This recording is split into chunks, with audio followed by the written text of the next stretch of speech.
శ్యామ్ అయితే రోడ్లపై తాగేసి అలా తిరుగుతూ ఉంటాడు. అది చూసి వాళ్ళ ఫ్రెండ్ అయితే రేయ్ ఏంట్రా ఈ పని అని చెప్పి అడుగుతూ ఉంటాడు. ఆ మాటలకు శ్యామ్ ఇలా అంటూ ఉంటాడు, తన రక్తం కూడా అమ్ముకుందిరా, రక్తం అమ్ముకోవాల్సినంత అవసరం ఏంటి అని చెప్పి శ్యామ్ అంటాడు.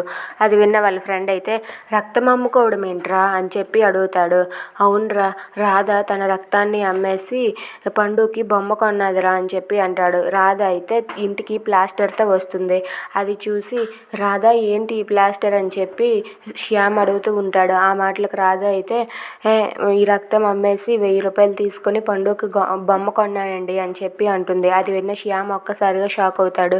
ఏంటి, పండుగకి బొమ్మ కొనడం కోసం ఇప్పుడు నీ బ్లడ్ అమ్మాలా అని చెప్పి శ్యామ్ అనేసరికి మా అక్క నుంచి పండుని ఎలాగైనా సరే నేను కాపాడుకుంటానండి అని చెప్పి అంటూ ఉంటుంది. అది విన్న శ్యామ్ అయితే రాత్రైనంతకి అవంతా గుర్తు తెచ్చుకొని తాగుతూ ఉంటాడు.